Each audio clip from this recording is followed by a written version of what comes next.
Fala pessoal, bem-vindo novamente ao canal Comentando. Hoje a gente vai dar sequência nos vídeos que a gente estava fazendo. Vamos agora inserir uma API, vamos inserir um banco de dados no nosso API Go. Então a gente vai começar a trabalhar com o banco de dados Postgres. A gente vai iniciar a nossa tarefa aqui, tá? E vamos estar utilizando uma ferramenta chamada Docker Desktop aqui. Então é muito importante vocês darem uma estudadinha em Docker no processo de aprendizado da programação. Então tem vários vídeos aí na internet, talvez a gente possa fazer um vídeo só focado em Docker, mas eu vou imaginar que vocês já deram uma olhada, já instalaram o Docker na máquina de vocês, e vocês precisam ter os seguintes comandos rodando na máquina de vocês. Até eu rodei aqui, né? Deixa eu ver. Docker version, então a gente precisa ter o Docker version funcionando aqui, né? O Docker, desculpa, o comando Docker funcionando, e aqui pode ver que ele tem o Docker Engine da Community, né? E tem a versão desktop. Então, normalmente, se você for ver, a versão desktop ela tem uma versão paga, todo o processo, mas se eu não me engano, eu não estou muito atualizado agora como que está essa questão da licença, mas se você está usando para estudo só, você pode usar essa versão do Docker Desktop, você só não pode usar ela profissionalmente, dentro da empresa que você trabalha, aí você teria que pagar uma licença, né? Então a empresa, no caso, teria que pagar uma licença, né? Então, basicamente, tendo esse comando, você também vai ter o Docker Compose disponível na sua máquina, que é uma CLI que vai facilitar a gente utilizar. Então, basicamente, a gente vai começar a trabalhar com o Postgres dentro do Docker. E qual é a vantagem disso, né? Então, quando você roda algum container dentro do Docker, basicamente você está subindo uma aplicação inteira dentro do seu computador ou dentro do seu servidor, mas você não está instalando ela literalmente. Então essa é a vantagem do Docker, você consegue trazer várias aplicações então, sem, vamos dizer assim, fazer aquela instalação, toda aquela complexidade de configuração dentro da tua máquina. Então o Docker facilita o ambiente de desenvolvimento, facilita o ambiente produtivo também lá no servidor. Quando você vai trabalhar com Kubernetes, praticamente todo o conceito do Docker está lá dentro do Kubernetes, 100%. A gente pode estar talvez vendo isso nas aulas mais no futuro, né? Mas basicamente aqui o que a gente vai fazer? A gente vai criar, para facilitar o nosso desenvolvimento local, um arquivo chamado docker compose.yaml. E nesse arquivo, basicamente, a gente tem... Vou colocar aqui... Esse modelinho aqui, este mesmo que ele está mostrando, basicamente, né? Não é bem isso, vamos por partes. Services... Então a gente vai ter, dentro dos nossos serviços, a gente vai ter um serviço chamado Postgres, por exemplo, que vai usar, o Copilot sempre ajudando, né? Vai usar a imagem do Postgres, se eu não me engano ela está na versão 18, a última, vamos usar o latest. Latest significa a última versão, tá? A gente vai estar usando a última versão, o container name aqui, que nem ele está falando, eu quero na verdade go blog Postgres. Por quê? Porque eu não quero estar se misturando com outros containers que eu já tenho de outras aplicações, né? Então, se eu deixo lá só Postgres container, pode ser que eu vá usando em todas, né? Eu quero um banco de dados só para o nosso Go blog. Sim, vamos para as environments. O que são as environments? As environments são as variáveis de ambiente que o nosso container usa e depois a gente vai ter que usar. Então, aqui ele já está mostrando algumas que a gente vai usar, né? Então, vou dar um tab aqui. Então, a Postgres User, a gente pode simplesmente chamar de go_blog. Nosso usuário vai ser go_blog. O nosso password, Postgres, por padrão. E a nossa senha também. Opa, eu tô confundindo. Aqui é o banco. Go blog é o nosso banco. E o nosso usuário é Postgres. Tá? Isso aqui você vai poder escolher. Lembrando, John, essa senha aqui tá muito simples. Sim, a senha é de desenvolvimento local, é só para a tua máquina. Esse banco só vai rodar no teu container. Ninguém vai ter acesso a ele, então tá tranquilo. Aqui eu confundi porque a primeira variável eu sempre deixo o nome do banco. Então, o nome do banco vai se chamar GoBlog, o nome do usuário Postgres, a senha Postgres. Beleza. A gente vai usar isso lá na nossa aplicação Go aqui depois, nessa aplicação Go, para se conectar ao banco de dados que vai estar rodando no nosso container Docker, tá? Então, a gente precisa colocar, exato, as portas, essa padrão mesmo, 5432. Então, o que eu estou fazendo aqui? Eu estou dizendo que dentro do meu container, o Postgres vai subir na 5432. E fora do meu container, ele vai expor para o resto da minha máquina a 5432. Se eu não faço isso, eu não vou ter acesso via, vamos dizer assim, via conexão com o meu Postgres. Então eu preciso dizer, ó, é essa porta aqui que eu estou disponibilizando. Então meu container ele tem a própria rede dele e a minha máquina tem a rede dele. Basicamente eu estou disponibilizando acesso entre essas redes a essa porta, né? Aqui o volume a gente vai colocar os padrões, vamos ver se o Copilot acerta, Postgres Data, Parlib Postgres, isso. Acho que tem... Depois a gente vai ter mais alguma coisa aqui. E beleza. Por enquanto é isso, não vou rodar minha aplicação no Docker, quero só isso aqui, salvamos. Tá, então, legal. Aqui tem uma coisa legal que a gente pode fazer. Lembra que o nosso banco de dados, no nosso mock, quer dizer, a gente tinha alguns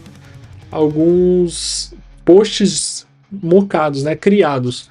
Então, para a gente não ter que fazer toda a criação e salvar no banco, agora, nesse momento, a gente vai criar uma pastinha aqui. Vamos lá, scripts. Depois a gente pode pensar melhor nisso aqui, scripts. E vamos criar um arquivo init.sql, tá? E, basicamente, o que a gente vai fazer aqui?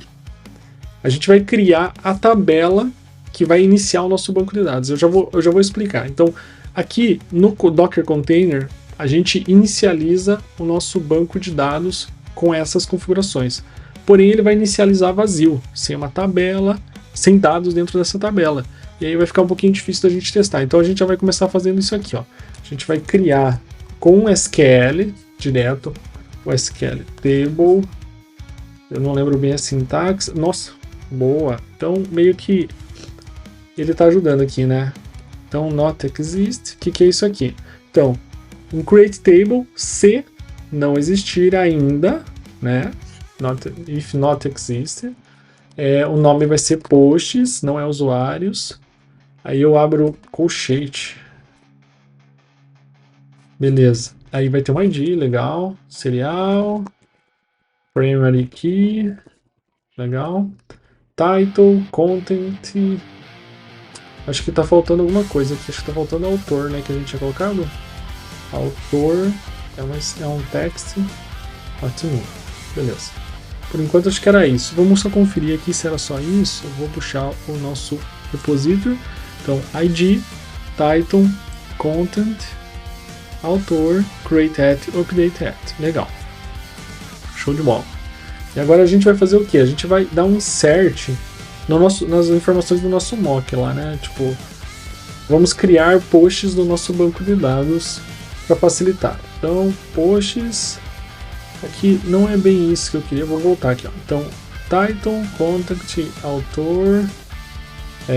Vocês viram que eu não passei o ID, por quê? Porque o ID ele é inserido automaticamente, tá?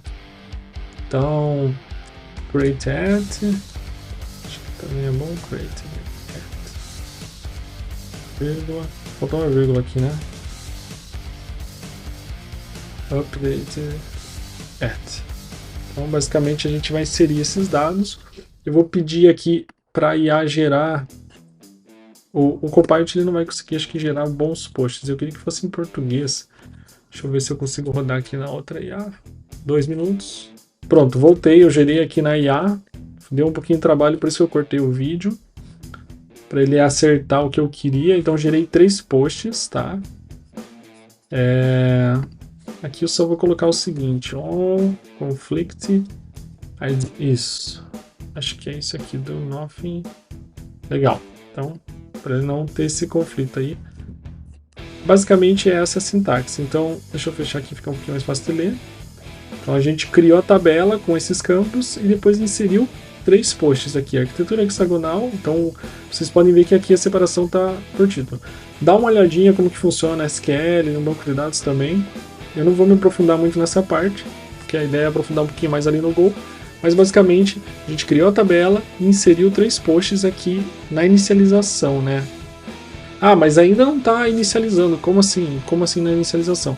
Aqui a gente precisa fazer um esquema. A imagem do Docker ela é preparada para você conseguir passar um volume que o banco, na hora que ele vai carregar, vai iniciar o container, vai iniciar a aplicação Postgres dentro do container, ele vai ler um arquivo e vai executar ele. E no caso, vai ser o nosso init.sql. Então, basicamente, a gente precisa passar a pastinha scripts, init.sql, exatamente isso aqui, ó, docker entry point initdb init.sql. Então, como é que você sabe disso? Se vocês derem uma olhada, provavelmente aqui na imagem do Docker, é só procurar, vou procurar certinho aqui com vocês. Imagem, Docker Postgres. Vamos ver se ele aparece. Aí vai ver aqui, ó, Docker Hub. Aí vai voltar para o site que a gente estava, eu tinha entrado anteriormente para dar uma olhada. E aqui vai ter, provavelmente, ó, as configurações do Composer, né? Então, aqui já está tendo um formato novo, mas como eu estou usando o Docker Composer lá, é um padrão que vocês vão encontrar ainda no mercado, mas já tem um formatinho um pouquinho mais resumido. E provavelmente aqui a gente vai encontrar algo como essa parte do init. Então, aqui, inicialização de scripts, né? Então aqui ele vai explicar, né, como usar o Docker Entry Point initdb.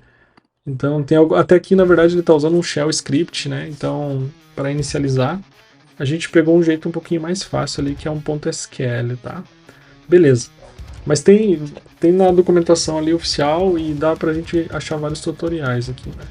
Então, aqui na verdade, a gente pode fazer um primeiro teste. Vamos fazer o seguinte, Docker Composer, que é o comandinho, e a gente vai executar essa imagem. Então, Docker Composer.up, tá? Aqui ele deu um erro, né? Eu vou só apagar. Na verdade, aqui eu posso apagar esse volume agora, pra gente não vai interferir nesse momento. Eu vou dar um Docker Compose Up. Aí o que ele está fazendo aqui? Ele está baixando a imagem, né, do Postgres. Eu não tinha essa imagem, a latest, baixada na minha máquina, então ele vai fazer o download da imagem. E aí ele vai iniciar o nosso container, tá? Por que eu apaguei aquele volume? Porque agora não vai interferir, tá, gente? No caso, eu vou perder o volume toda vez que eu iniciar a aplicação, não tem problema. Depois a gente pode dar uma olhada na documentação como arrumar isso aí. Beleza, está rodando, então ele iniciou o meu Postgres, aqui, legal. Ele criou a tabela e fez 3 inserções, tá? A gente poderia rodar alguma coisa, alguma outra aplicação para a gente visualizar os dados dentro do nosso container, mas a gente vai fazer isso direto dentro da API, tá? Então vamos lá.